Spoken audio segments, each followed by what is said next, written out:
ابھی پریشر نہیں ہے ماشاءاللہ سے. آئی تھنک ابھی بھی فیسلٹیز نسبتاً خالی ہیں. وہ پریشر نہیں ہے جو کہ جون میں ہم دیکھ رہے تھے.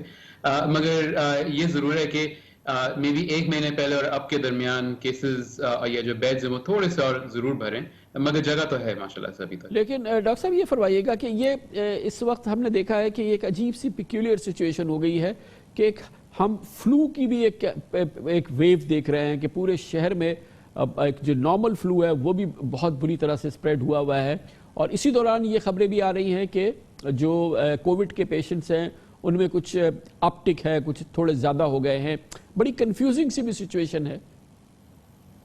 بالکل آپ صحیح کہہ رہے ہیں. یہ سچویشن اور کنفیوزنگ ہو جائے گی. جیسے آپ کو معلوم ہے کہ سردیوں کے زمانے میں یہ نزلہ, کھانسی, زکام والے وائرس ویسے بہت زیادہ پھیلتے ہیں. جو علامات ہیں بالکل اسی سے ملتے جلتے ہیں. سو آپ نے بالکل صحیح فرمایا کہ وقت جیسے جیسے ہمارا سردیاں آنا شروع ہوں گی چیزیں اور کمپلیکیٹ ہوں گی, اور یہ کہنا بہت مشکل ہوتا ہے پیشنٹ کو دیکھتے ہوئے کہ کیا اس کو عام نزلہ کھانسی ہے یا اس کو کووڈ والی بیماری ہو رہی ہے. اچھا ڈاکٹر صاحب, کیا یہ صحیح نہیں ہے کہ وہ احتیاطی تدابیر جو ایس او پیز آپ نے کووڈ اسپیسیفک استعمال کرنی ہے, اگر آپ اوور آل استعمال کرتے رہیں گے تو آپ نارمل فلو سے بھی بچ جائیں گے؟ بالکل, آف کورس. یہ جو احتیاطی تدابیر ہیں یہ آپ کو نہ صرف نارمل فلو یا انفلوئنزا جو ایک اور وائرس ہے جو بہت خطرناک ہے اس سے, کووڈ سے, ان سب سے بچائے گا, بلکہ چیزیں جیسے ہاتھ اپنے صاف رکھنا یہ تو آپ کو ایون ڈائریا کی والی بیماریاں اور دوسری بیماری سے بچاتا ہے. سو یہ والی احتیاطی تدابیر آپ کو بہت ساری بیماری سے بچا سکتا ہے. اور ڈاکٹر صاحب یہ فرمائیے گا کہ یہ جو فلو شاٹس جو لگتی ہیں کیا یہ ایک شور شاٹ ڈیفینس ہے اگینسٹ فلو, اور کیا آپ ریکمینڈ کریں گے؟ کچھ یہ بھی خبریں ہیں کہ ان کی بھی شارٹیج ہو گئی ہے, یہاں پہ اویلیبل نہیں ہوتے وہ. جی, سو ایکچولی آئی تھنک یہاں پہ ضروری ہے یہ بتانا کہ فلو جو ہم عام زبان میں فلو کہتے ہیں اور طبی زبان میں جو فلو کہتے ہیں اس میں تھوڑا سا فرق ہے. طبی زبان میں جب فلو کہتے ہیں تو ہم خاص ایک وائرس یعنی کہ انفلوئنزا وائرس کی بات کر رہے ہوتے ہیں. عام زبان میں فلو کسی بھی نزلہ کھانسی کو کہہ رہے ہوتے ہیں. تو یہ جو ویکسین ہے یہ آپ کو انفلوئنزا وائرس سے بچاتا ہے. یہ خطرناک وائرس ہے, جان لیوا بھی ہو سکتا ہے, مگر عام نزلہ کھانسی سے نہیں بچاتا. جہاں تک شارٹیج کا تعلق ہے تو اس سال تھوڑی سی ویکسین تبدیل ہوئی ہے اور ڈریپ کی اپروول میں تھوڑی سی دیر لگ رہی ہے. امید اس بات کی کہ سون 1-2 ہفتے میں پھر انشاءاللہ آ جائے گا. ڈاکٹر صاحب یہ فرمائیے گا کہ جس طرح سے ہمارا رسپانس رہا ہے, ایک پاپولر جنرل رسپانس رہا ہے, جو گورنمنٹ کی ہدایات تھی کہ ایس او پیز پہ عمل کریں اور ایس او پیز پہ عمل ہوتا نظر نہیں آیا, کتنا آپ سپورٹ کریں گے یا کتنا آپ ریکمینڈ کریں گے کہ اسٹرکٹ لاک ڈاؤنس وغیرہ آئیں؟ آبویسلی وہ تو کوئی ملک بھی افورڈ نہیں کر سکتا کہ کمپلیٹ لاک ڈاؤن وغیرہ ہو, لیکن اب کیا کریں اگر عوام نہیں مان رہی تو اس کو کیسے ہینڈل کیسے؟ یہ بہت تشویشناک بات ہے اور بہت مجھے افسوس ہوتا ہے لوگوں کو دیکھتے ہوئے جو نہ صرف ماسک بھی نہیں پہنتے, سب جیسے آپ نے پہلے فرمایا سب مل جل کے بیٹھے ہوئے ہیں. اینڈ یہ بالکل پرفیکٹ ہے سیکنڈ ویو لانے کے لیے. اینڈ اس کا حل بس ہمارے اندر ہی ہے, یہ ہمارے اندر ہی ہے کہ ہم سب کو بچائیں, اپنے بوڑھوں کو بچائیں, اپنے والدین کو بچائیں, کیونکہ یہ وائرس انہی کو مارے گا, یہ جوان لوگوں کو نہیں مارتا ہے, اور اسی کی شعور پہنچانی لوگوں. تو ڈاکٹر صاحب وہ تو جو اپنے احتیاط نہیں کر رہا اس کو تو پرواہ نہیں ہے, ہمیں تو اس کو بچانا ہے نا کہ جو بیچارہ اس کا وکٹم بن رہا ہے. تو ان لوگوں کو پروٹیکٹ کرنا ہے کہ جو کہ ان والنٹری ایسی سچویشن کے اندر پھنس جاتے ہیں. بالکل صحیح. اینڈ یہ جو لوگ کہتے ہیں کرونا ختم ہو گیا, یہ بالکل غلط ہے. ہمارے پاس ابھی بھی کیسز آ رہے ہیں, لوگ ابھی بھی مر رہے ہیں کرونا کے ساتھ. یہ ضرور ہے اتنے نہیں جتنے پہلے, مگر آہستہ آہستہ اس میں بالکل اضافہ ہوا ہے. یہ بہت تشویشناک بات ہے. ڈاکٹر صاحب ایک اسٹڈی نظر سے گزری تھی, اس میں AQH کا بھی نام تھا کہ سم ہاؤ ایسا ہوا ہے کہ جب یہ اسٹرانگ ویو تھی اور پینڈیمک تھا واقعی ہمارے کراچی وغیرہ میں, تو بہت لوگ جو تھے وہ انفیکٹ ہوئے, مگر انہوں نے اینٹی باڈیز ڈیولپ کر لی اور کائنڈ آف جو ایک ہرڈ امیونٹی ہے وہ ڈیولپ ہوئی ہے شہر کراچی میں. آپ اس سوچ کو سبسکرائب کرتے ہیں؟ سو اس میں دو چیزیں ہیں. ایک تو یہ کہ ہم کو معلوم ہے کہ یہ وائرس زیادہ اچھے خاصے لوگوں کے اندر علامات پیدا نہیں کرتا, یا بہت ہی اتنے معمولی کرتا ہے کہ شاید آپ کو پتہ بھی نہ ہو کہ آپ کو یہ کووڈ ہو رہا ہے. مگر ایک بات بہت ضروری یاد رکھنا کہ یہ وائرس دوبارہ بھی لگ سکتا ہے. تو ایسا نہیں ہے کہ ایک دفعہ آپ کو ہو گیا تو دوبارہ نہیں ہوگا. شروع میں we weren't sure مگر تو کیا یہ ایک سرٹیفائیڈ میڈیکل ٹروتھ اب ہو گیا ہے؟ کیا یہ بات تسلیم ہے کہ جس کو ایک بار ہو گیا، اینٹی باڈیز ڈیولپ ہوئی، اس کو دوبارہ ہو سکتا ہے؟ I mean it's now a universal fact. کیا یہ واقعی ایسی کوئی بات ہے؟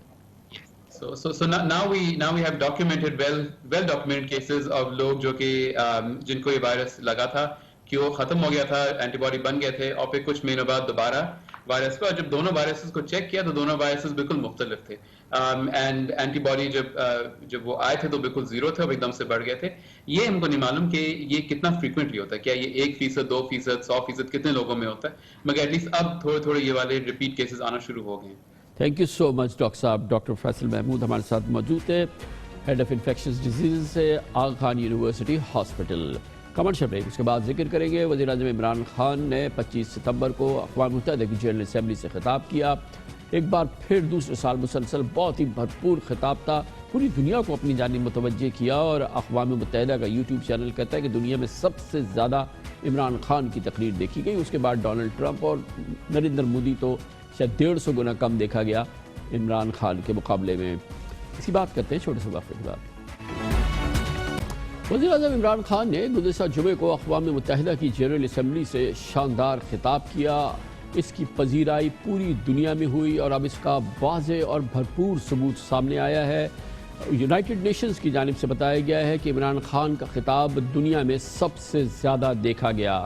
اقوام متحدہ کے ٹیوب چینل پر 1,74,000 سے زائد افراد نے وزیر اعظم کی تقریر دیکھی. دوسرے نمبر پر امریکہ کے صدر ڈونلڈ ٹرمپ کی تقریر کو 1,38,000 افراد نے دیکھا، جبکہ تیسرے نمبر پر انڈونیشیا کے صدر کی تقریر کو 95,000 افراد دیکھ چکے ہیں. بھارتی وزیر اعظم نریندر مودی کی تقریر محض 63,000 افراد نے برداشت کی. وزیر اعظم عمران خان کی گزشتہ سال کی دھواں دار تقریر کو بھی دنیا بھر میں مقبولیت حاصل ہوئی تھی، اور اسے بھی اب تک 28 لاکھ سے زائد افراد دیکھ چکے ہیں. کورونا کی صورتحال کی وجہ سے اس سال اقوام متحدہ کی جنرل اسمبلی کے 75ویں اجلاس سے وزیر اعظم عمران خان نے ورچوئل خطاب کیا تھا. خطاب میں انہوں نے بھارت اور نریندر مودی کی مسلمان مخالف سوچ اور پالیسیز کو شدید تنقید کا نشانہ بنایا تھا.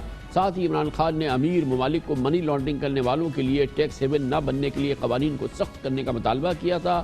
عمران خان نے خطے میں امن کے لیے پاکستان کی کاوشوں کو اجاگر کیا تھا. Today, Pakistan's response is cited among the success stories in controlling and responding to the pandemic. Even though our smart lockdown was heavily criticized in the beginning, we have not only managed to control the virus, stabilize our economy, we have been able to protect the poorest segment of the society from the worst fallout of the lockdown. I call upon this assembly to take the lead in efforts to build a global framework to stem the illicit financial flows and ensure speedy repatriation of stolen wealth. Money that could be used towards human development is siphoned off by corrupt elites. The rich states cannot hold forth on human rights and justice when they provide sanctuary to money launderers. Muslims continue to be targeted with impunity in many countries. The one country in the world today, the state sponsors Islamophobia, and that is India. On 5th August last year, India illegally and unilaterally sought to change the status of the occupied territories and deployed additional troops to impose a military siege on 8 million Kashmiris in order to divert attention from its illegal actions. India is playing a dangerous game of upping the military ante against Pakistan in a nuclearized environment. The Security Council must prevent a disaster conflict and secure the implementation of its own resolutions. Mr. President, Pakistan's desire for peace in our region is also manifest. Pakistan fully facilitated the process that culminated in the US-Taliban peace agreement. Pakistan is deeply gratified that it has fulfilled its part of the responsibility. پچھلے سال بھی جب وزیر اعظم عمران خان نے اقوام متحدہ کی general assembly میں اپنی پہلی تقریر کی، ماہرین اقوام متحدہ میں کی جانے والی چند بہترین تقاریر میں سے ایک قرار دیا تھا. وزیر اعظم عمران خان نے اپنی تقریر میں مقبوضہ کشمیر میں انسانی حقوق کی خلاف ورزی، انڈیا میں مذہبی اقلیتوں پر مظالم اور RSS کے ہندوتوا ایجنڈے کی حقیقت دنیا کے سامنے رکھی تھی، اور اس سال انہوں نے اس تمام حقیقت کو دوبارہ دہرایا. انہوں نے دنیا کو دو ٹوک انداز میں پچھلے سال بھی بتا دیا تھا کہ اگر فاسسٹ مودی حکومت نے پاکستان پر جنگ مسلط کی تو اس کے اثرات سرحدوں کے پار جائیں گے. I feel honored today to represent my country. Islamophobia since 9/11 has grown at a pace where it is alarming. And why did it start? Because certain Western leaders equated terrorism with Islam. The moment you use this catchword, Islamic terrorism, the whole world turns away. No one talks about human rights. You can do whatever you want, which is what has happened in Kashmir. India put 8 million people of Kashmir under curfew. Mr. President, 100,000 Kashmiris have died in the past 30 years because they were denied the right given by the United Nations, the right for self-determination. What is going to happen when the curfew is lifted will be a bloodbath. There will be a reaction to this. Pakistan will be blamed. Two nuclear-armed countries will come face to face. Mr. President, if a conventional war starts, my belief is La ilaha illallah, there is no God but one. And we will fight. And when a nuclear-armed country fights to the end, it will have consequences far beyond the borders. This is the time not to appease like in 1939 appeasement took place. This is the time to take action. And number one action must be that India must lift this inhuman curfew.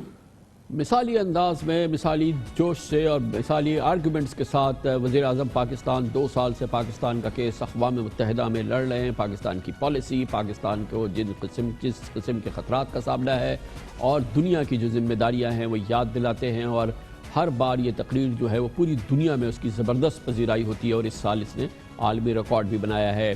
اس موضوع پہ بات کرتے ہیں. ہمیں join کر رہے ہیں اقوام متحدہ میں پاکستان کے سابق مستقل مندوب، پاکستان کے نامور سینئر سفارتکار رہ چکے ہیں محترم احمد کمال ہمارے ساتھ موجود ہیں. بہت بہت شکریہ احمد کمال صاحب.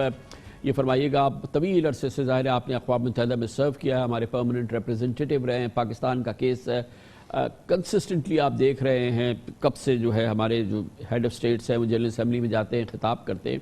مگر پچھلے 2 سال سے جو پاکستان کی ترجمانی کی جا رہی ہے، جس انداز سے وزیر اعظم عمران خان اپنے آپ کو پریپیئر کرتے ہیں، تقریر کرتے ہیں، پچھلے سال ایکسٹمپور تقریر کی، اس سال ان کی یہ ورچوئل تقریر ہوئی ہے، اس نے دنیا میں جس انداز کا رسپانس ایووک کیا ہے یہ بہت ہی انٹرسٹنگ ہے اور بہت ہی ہارٹننگ ہے ہمارے لیے، بڑا حوصلہ افزا ہے. ہاں جی، یہ تو بات آپ کی بالکل صحیح ہے، لیکن سامعین کو یہ یاد رکھنا چاہیے کہ اقوام متحدہ کی اپنی حالت جو ہے وہ خاصی خستہ ہے، آج کل بری حالت ہے. کوئی خاص کارروائی نہیں ہو رہی اقوام متحدہ میں، صرف سپیچز ہو رہی ہیں. تو اس کی مختلف وجوہات ہیں. سب سے بڑی وجہ جو اس کی ہے وہ یہ ہے کہ اقوام متحدہ ایک ملک نے قائم کی تھی دوسری جنگ عظیم کے بعد. جی یہ پس منظر یقیناً بہت اہم ہے، بہت ضروری ہے احمد کمال صاحب. مگر بہرحال یہ دنیا کا یہاں پہ دنیا جب بات کرتی ہے تو اس کا فورم تو یہی ہے، یہی پلیٹ فارم ہے، اور پھر اس کی جنرل اسمبلی میں پھر پاکستان اپنا کیس پریزنٹ کر رہا ہے تو دنیا سنتی تو ہے، اس پہ عمل ہو نہ ہو وہ تمام چیزیں اقوام متحدہ کی کشمیر کے بارے میں قرارداد جب شاید مؤثر تھی، جب بھی اس پہ عمل نہیں ہوا. لیکن بہرحال ہمارا جو بیانیہ ہے، جو ہمارا نیریٹو ہے، وہ پوری دنیا کو جس انداز سے سن رہی ہے پچھلے 2 سال سے، اور جتنا زیادہ اس کو رسپانس مل رہا ہے وہ ہمارے کم از کم نیریٹو کے حوالے سے اس کی ریچ تو ہو گئی ہے. ہاں جی، وہ تو سن رہی ہے ساری دنیا، 1948 سے سن رہی ہے. 1948 کے بعد اقوام متحدہ کی جو سلامتی کونسل ہے اس کی 18 سے زیادہ ریزولوشنز ہیں کشمیر کے سلسلے میں، اور جن کے اوپر کوئی عمل نہیں ہوا. اور نہ صرف عمل نہیں ہوا بلکہ آج تو ہندوستان نے کشمیر کے ایک حصے کو کہا ہے کہ وہ تو حصہ اب ہندوستان کا حصہ ہے بالکل، اور دوسری طرف پاکستان نے بھی اب کہہ دیا ہے کہ جی دوسرا حصہ جو پاکستان کے ہاتھ میں تھا وہ اب پاکستان کا حصہ بن گیا. چنانچہ سوال اب اس وقت یہ ہے کہ اگر دونوں یہ نیوکلیئر ممالک جو ہیں وہ خود عمل نہیں کر رہے ریزولوشنز کے اوپر، اور اقوام متحدہ میں کوئی اگر ایبلٹی نہیں ہے کہ وہ کچھ کریں اپنی قرارداد کو عمل میں لانے کے لیے، تو سوال یہ ہے کہ پھر آگے کیا بات بڑھے گی. اب یہ صرف کشمیر کی پرابلم نہیں ہے جی، کشمیر جو ہے وہ بہت امپورٹنٹ مسئلہ ہے، کیونکہ دونوں ممالک جو ہیں وہ نیوکلیئر ہیں. لیکن اس طرح کے ممالک ہر طرف ہیں، ہندوستان اور چین